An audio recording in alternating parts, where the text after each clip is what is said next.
Vendredi 15 mars 2024, désirer Dieu en Sion. Nous sommes reconnaissants envers Dieu de nous permettre de partager des moments aussi précieux avec vous sur votre chaîne L'Aventure dans la Parole.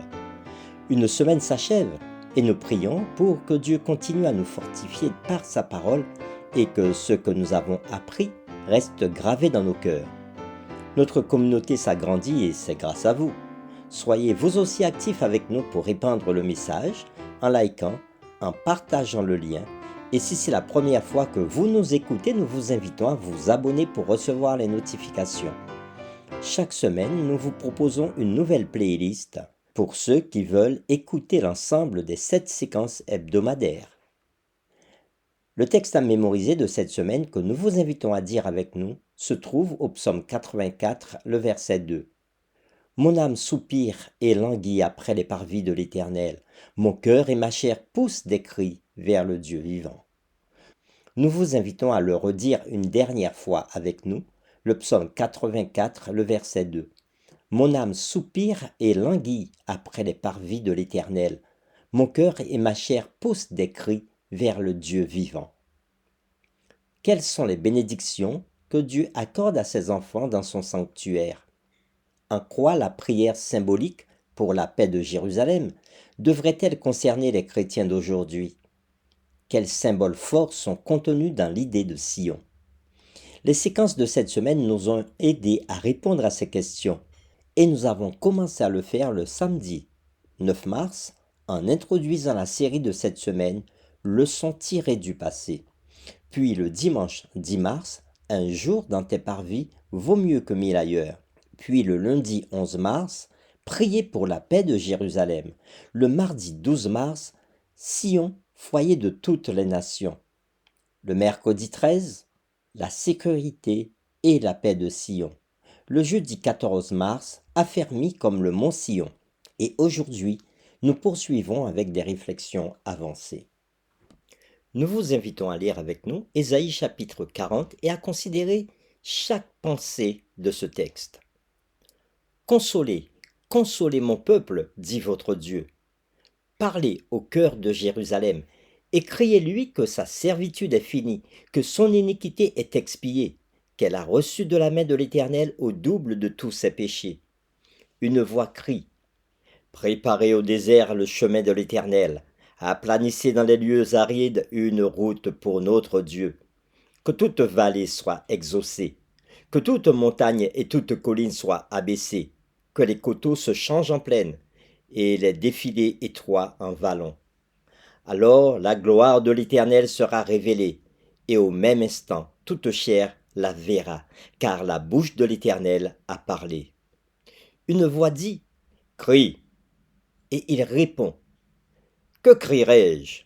Toute chair est comme l'herbe, et tout son éclat comme la fleur des champs. L'herbe sèche, la fleur tombe, quand le vent de l'Éternel souffle dessus. Certainement le peuple est comme l'herbe. L'herbe sèche, la fleur tombe, mais la parole de notre Dieu subsiste éternellement. Monte sur une haute montagne, Sion, pour publier la bonne nouvelle. Élève avec force ta voix, Jérusalem, pour publier la bonne nouvelle. Élève ta voix, ne crains point. Dis aux villes de Juda, voici votre Dieu.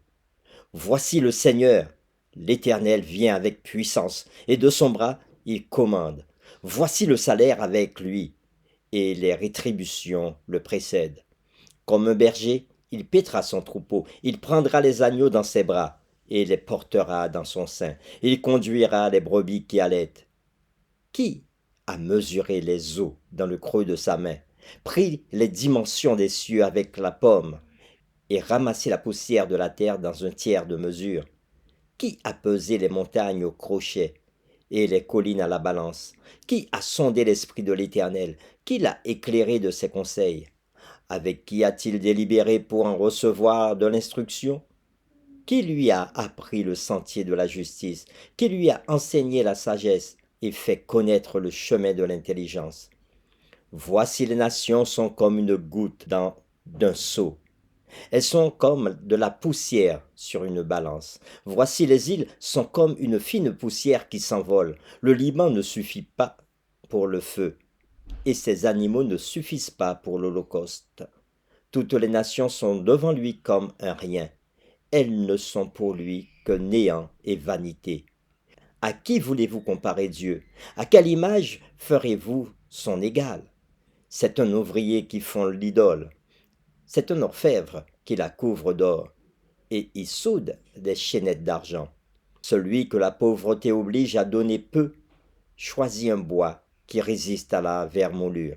Il se procure un ouvrier capable pour faire une idole qui ne branle pas. Ne le savez-vous pas?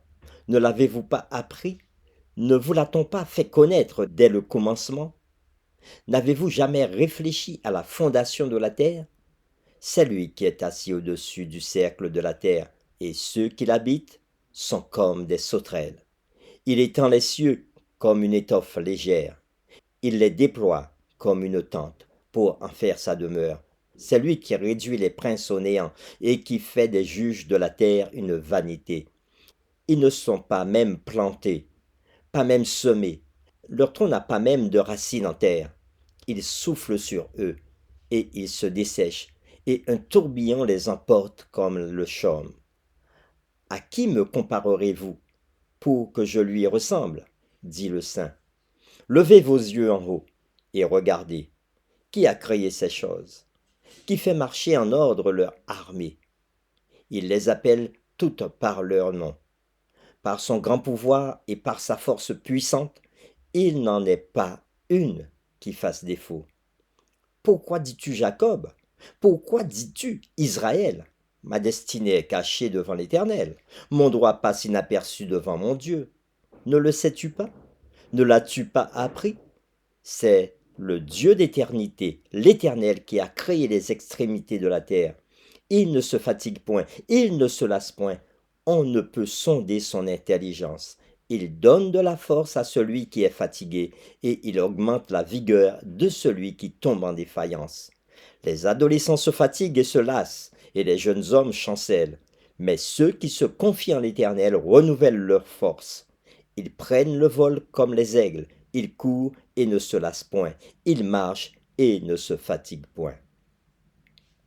Nous vous invitons à lire aussi avec nous Ésaïe chapitre 51, les versets 1 à 16. Écoutez-moi, vous qui poursuivez la justice, qui cherchez l'Éternel. Portez les regards sur le rocher d'où vous avez été taillé, sur le creux de la fosse d'où vous avez été tiré. Portez les regards sur Abraham votre père et sur Sarah qui vous a enfanté. Car lui seul, je l'ai appelé, je l'ai béni et multiplié. Ainsi l'Éternel a pitié de Sion. Il a pitié de toutes ses ruines. Il rendra son désert semblable à un Éden et sa terre aride à un jardin de l'Éternel.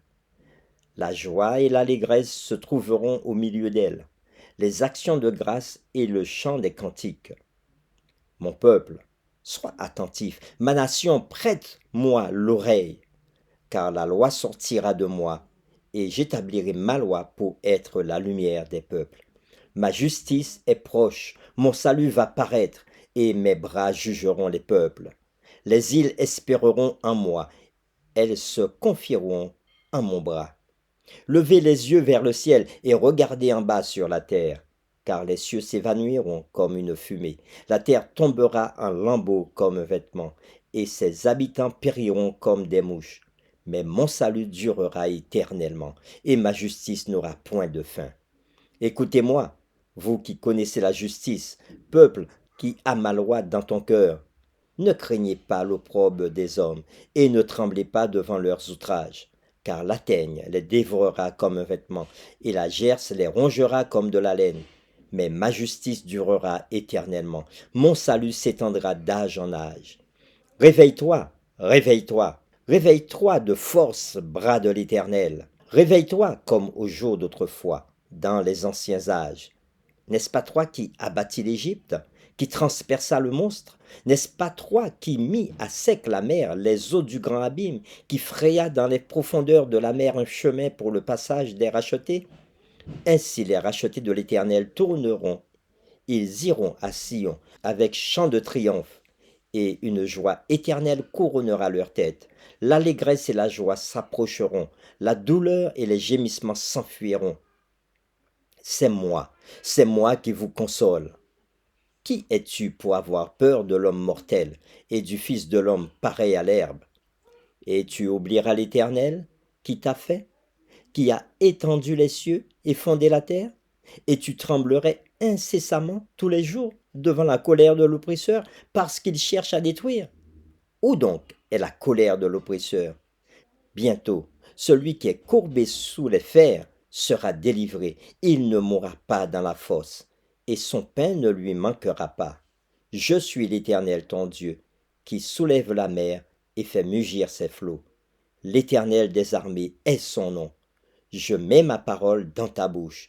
Je te couvre de l'ombre de ma main, pour étendre de nouveaux cieux et fonder une nouvelle terre, et pour dire à Sion, tu es mon peuple. Fin de la lecture. Les chants de Sion sont comme un engagement absolu à garder à l'esprit Sion et l'espérance vivante dans le règne souverain de Dieu qu'elle représente. Bien que de nombreuses bénédictions du sanctuaire de Dieu soient reçues dans cette vie, l'espoir de la plénitude de la vie et de la joie en Sion est encore dans l'avenir. Beaucoup d'enfants de Dieu aspirent avec larmes à la Sion céleste. Ce souvenir de Sion n'implique pas seulement une pensée occasionnelle, mais une attention délibérée et une décision de vivre en accord avec ce souvenir vivant. C'est pourquoi les chants de Sion sont porteurs d'une volonté passionnée de maintenir vivante l'espérance en la restauration du royaume de Dieu sur la nouvelle terre. Et dans le livre Tragédie des siècles de l'écrivain Ellen White, nous pouvons lire à la page 600 ce qui suit. Dans la nouvelle terre, des intelligences immortelles contempleront avec ravissement les merveilles de la puissance créatrice et les mystères de l'amour rédempteur. Plus d'ennemis rusés et cruels pour nous entraîner loin de Dieu. Toutes nos facultés pourront se développer, tous nos talents s'épanouir. L'acquisition de connaissances nouvelles ne fatiguera pas notre esprit, ne laissera pas notre énergie. Les plus grandes entreprises seront menées à bien, les plus hautes aspirations seront satisfaites, les plus sublimes ambitions réalisées.